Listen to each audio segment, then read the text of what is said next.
Bonjour! Au Gossip Boss cette semaine, je fais 2 types différents de bols à récompense à chien.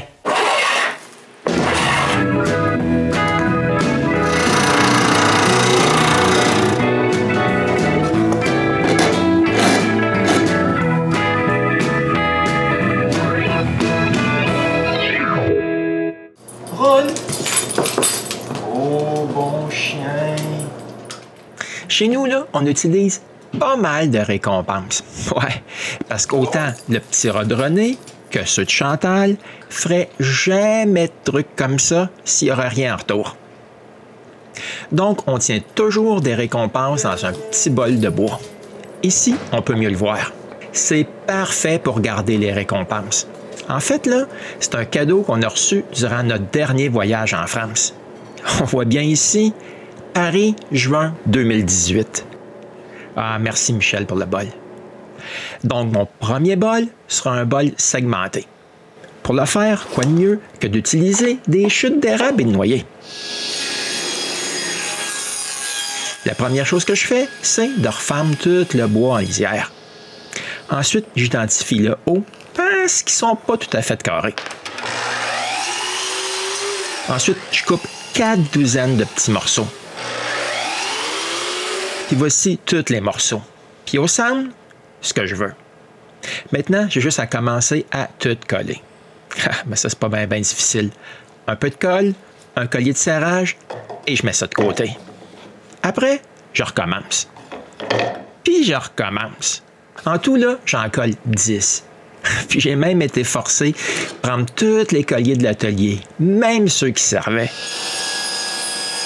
Pendant que la colle sèche, je peux couper du contreplaqué pour faire les bouts de mon futur collage. Avec du ruban double face, je colle 2 carrés, trouve leur centre et trace un cercle. OK, je pense que j'ai été un peu fort avec les lignes.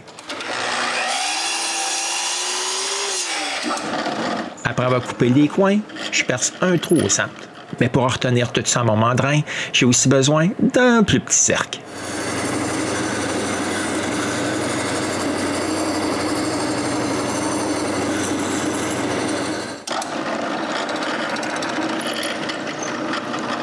Je peux me servir du trou pour aligner les pointes du tour et tourner ça bien rond.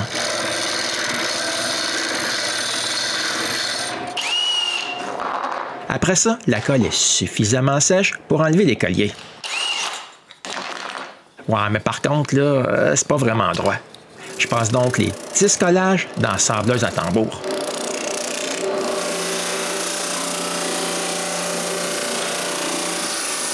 Ensuite, je peux tout coller ensemble. Premièrement, la rondelle que j'ai tournée, je peux la mettre sur un bout. Ensuite, par-dessus, je colle les 10 autres étages. Quand c'est fait, je mets tout ça en serre. Ouais, mais je sais que j'aurai aussi besoin de quelque chose pour fermer cette boîte. Je coupe donc d'autres pointes d'érable. Après en avoir coupé 8, je les colle toutes 2 par 2. Ouais, avec cette forme-là, j'arrive pas à figurer la manière de mettre des serre-joints. Je laisse donc la colle sécher, juste comme ça. Quand c'est sec, je les recoupe tous bien droits.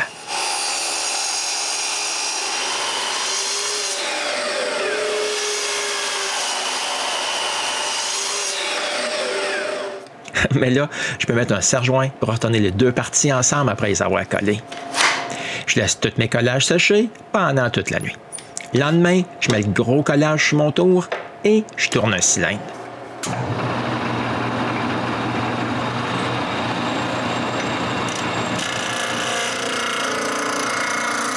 En fait, c'est pas très difficile.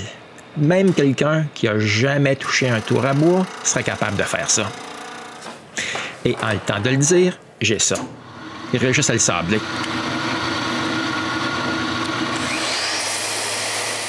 Ouais, puis avec ma sableuse en mode Rotex, avec un pad d'interface mou, ça fait une super job. Maintenant, je dois aussi tourner l'intérieur rond.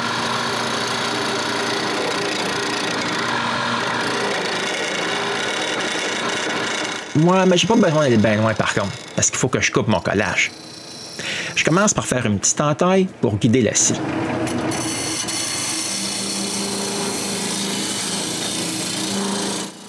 cette façon-là, j'ai moins de pertes que si je coupais avec le tour.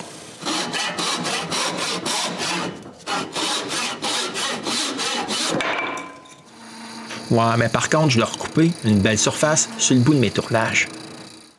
Maintenant, je dois m'occuper du fond et du dessus de la boîte. Je commence par le fond.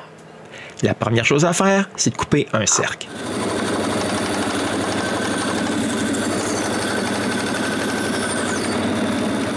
Je mets ça sur le tour et je coupe un tenon de la grosseur exacte de la grosseur du fond de la boîte.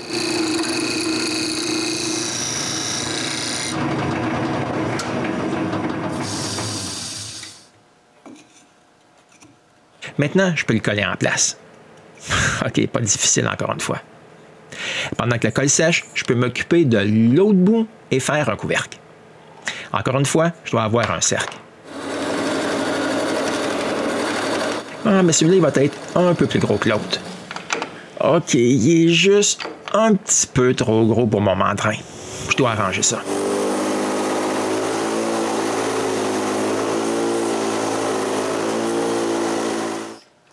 Maintenant qu'il est en place, tout comme la dernière fois, je coupe un tenon de la même grosseur que l'intérieur du cylindre.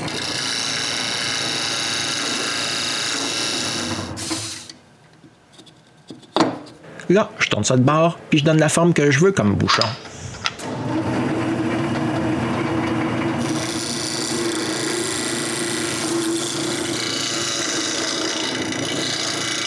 Ouais, mais pour être honnête ici, là, j'aurais dû tourner ça juste rond. Ça aurait été pas mal plus facile plus tard pour retenir le couvercle au mandrin. Ouais, mais il est trop tard maintenant. Je donne presque la forme finale. Quand c'est fait, je le colle sur le dessus de ce collage. Avant de pouvoir continuer, je dois attendre que la colle sèche. Maintenant, je peux couper le couvercle.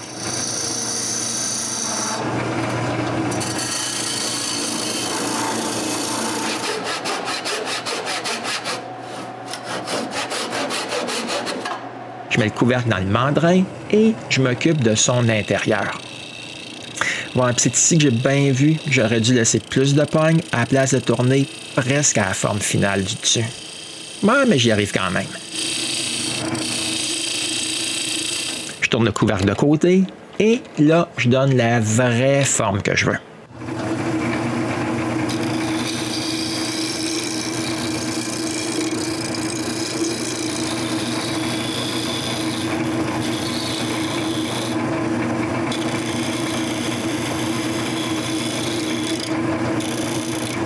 Après un assemblage, le couvercle y est terminé.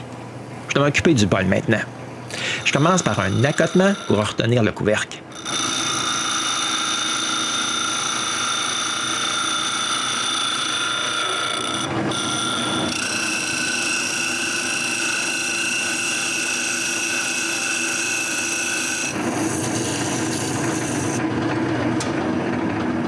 Quand j'ai fini, je dois tourner le bol de bord.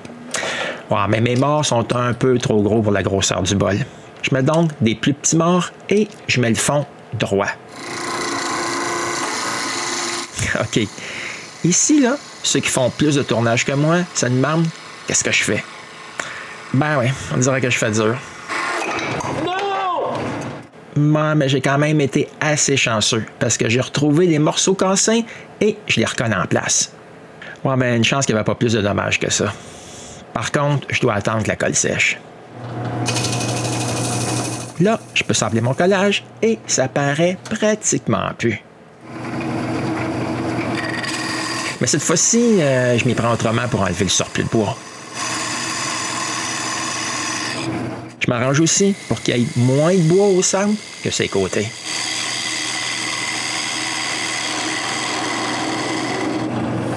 Puis, je peux donner le sablage final.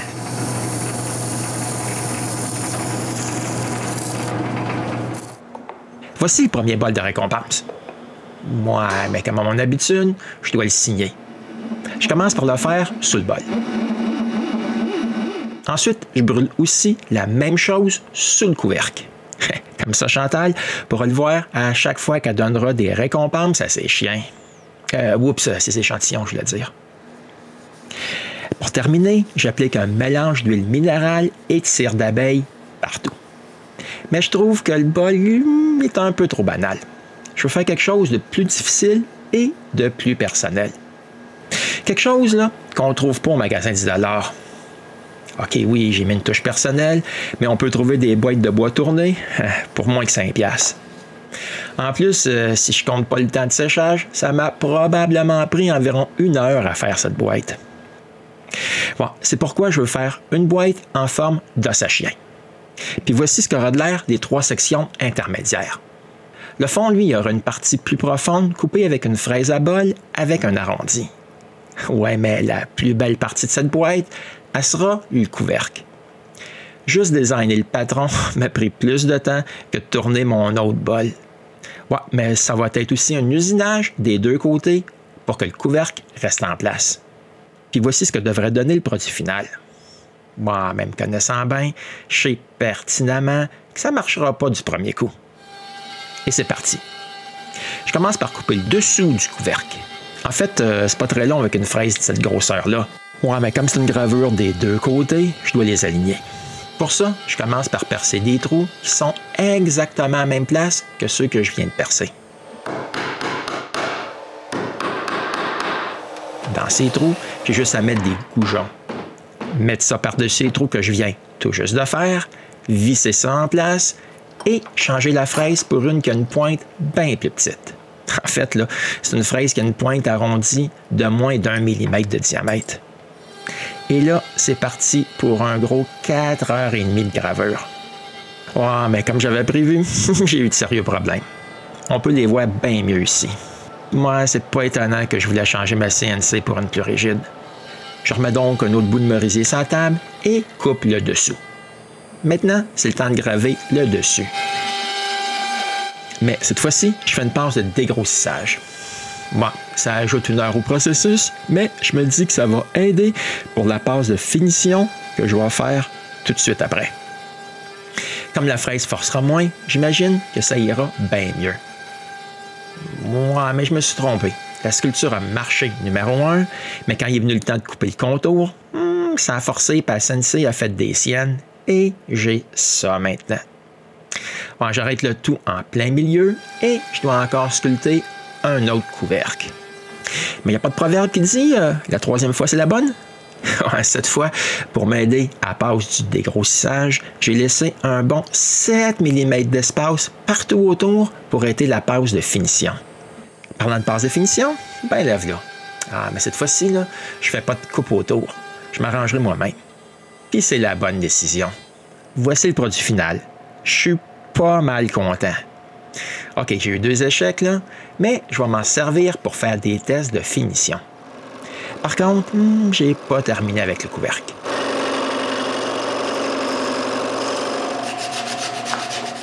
OK, j'ai maintenant un couvercle, mais c'est pas tout. J'ai aussi besoin d'une boîte. Pour ça, je vais utiliser des bouts de merisier qui me restent. Ouais, mais c'est pas assez. Je vais utiliser ces bouts de noyer. Par contre, sur ce noyer, j'ai un peu de travail à faire. Je dois couper un bout sur tous les champs de tous les morceaux.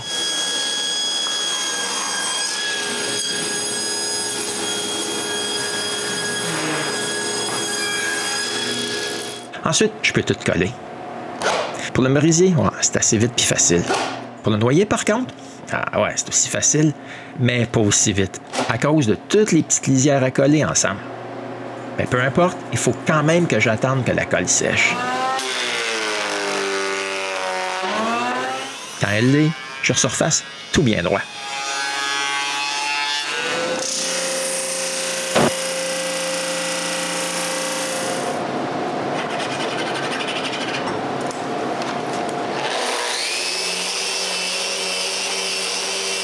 Maintenant, je peux commencer les coupes de l'os.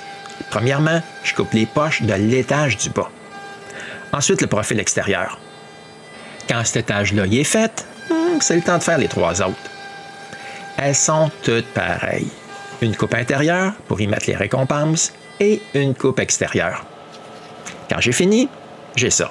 J'ai juste à sabler un peu et couper les petites ailettes qui font que le tout tienne encore ensemble.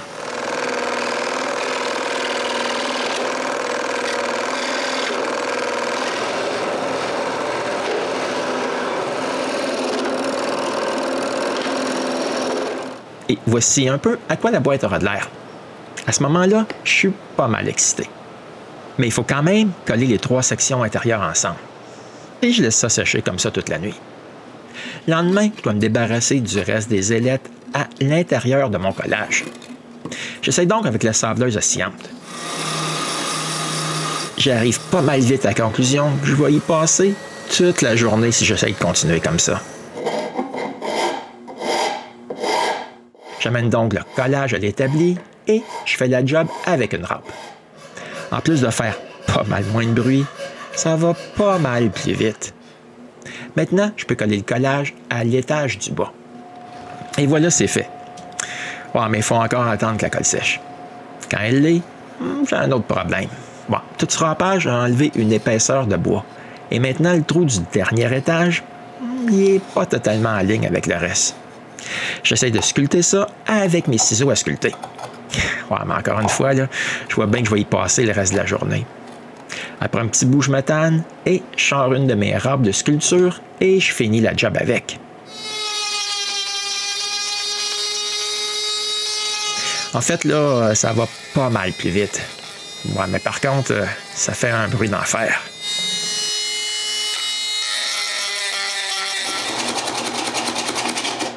La dernière chose à faire, c'est de sabler tout ça à main. Je dois aussi sabler l'extérieur. Et là, je sais, vous vous dites, « Ah, mais il n'a pas compris, là. » Puis c'est pas mal vrai. Ça sert à rien d'essayer de sabler l'extérieur comme ça. Je retourne à l'établi et j'utilise une râpe. Ouais, mais même ma râpe à dents moyennes n'est pas assez efficace. Je prends donc la plus agressive.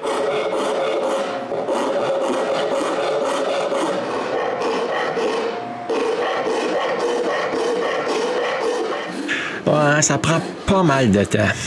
Ouais, probablement plus de temps que ça m'a pris pour tourner mon autre bol autour à bois. Ouais, mais c'est pas fini. J'ai assez des grosses marques. Par contre, celle-là, elle s'enlève avec la sableuse.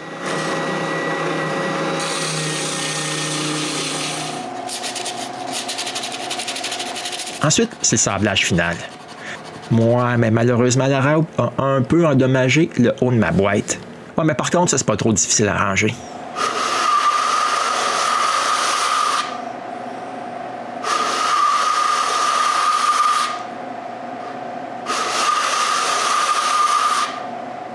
Après avoir arrondi les oreilles que je viens tout juste de faire, la partie de la boîte est terminée. Ouais, mais pas de couvercle par contre. La première chose que je fais, c'est de sabler les rebords lisses et arrondis du couvercle. Ensuite, je veux donner un peu de couleur à la sculpture. La première chose que je fais, c'est de laver le couvercle à l'alcool et d'appliquer une couche de gomme de lac partout. Ça va sceller le bois. De cette façon, la peinture, elle va pas être directement en contact avec le bois nu. Quand la gomme de lac est sèche et j'ai un peu frotté, je mets un peu de peinture acrylique brun foncé dans un pot, j'y ajoute de l'eau pour qu'elle soit plus liquide et je l'applique partout sur ma belle sculpture qui m'a pris 5h30 sa CNC. Oui, je sais, ça fait peur, mais j'avais utilisé les 2 rejets pour faire des tests auparavant pour voir si j'aurais le résultat que je veux. Quand il y a de la peinture partout, je prends une guenille puis j'enlève le plus que je peux. En fait, là, il reste juste seulement de la peinture dans les trous les plus bas de la sculpture. Ah, puis ce qui a pour effet de faire ressortir les détails. Mais comme je veux le petit panier avec les 3 chiots plus foncés que le reste, je mets donc une autre couche de peinture. Mais seulement ces chiots. Puis je l'enlève encore une fois. Voici le couvercle maintenant. Ça y donne un autre look. Quand la peinture est sèche, je sable le plus que je peux de la peinture sur l'arrondi extérieur du couvercle. Ensuite, je mets une autre couche de gomme de lac pour sceller la peinture que je viens de mettre. Quand c'est sec, je peux brûler la date sur le couvercle. En fait, je mets seulement mon dessin qui veut dire Noël et 2020. Mais sous la boîte, je mets ma signature complète. Maintenant, je peux finalement appliquer le fini pour des bols à salade partout sur la boîte.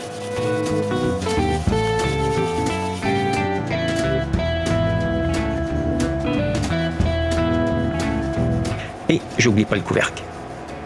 Voici les 2 bols de récompenses que j'ai faites pour les chiens de Chantal pour Noël l'an dernier. Ça a l'air qu'il faut avoir des bols de bouffe différents. En plus, il y a 3 enfants dessus. Wow! Comme vous avez pu le voir, Chantal était pas mal contente. En fait, là, moi aussi, je suis satisfait de mes 2 bols. Ouais, j'aurais dû mettre mon bol rond un peu plus haut. Comme ça, le dernier étage aurait été de la même hauteur. Ouais, mais c'est trop tard maintenant. Le tournage, lui, il n'a pas été bien difficile. En fait, ce bol-là implique bien moins de travail que l'autre. La gravure des 3 chiots est vraiment un bel ajout au couvercle.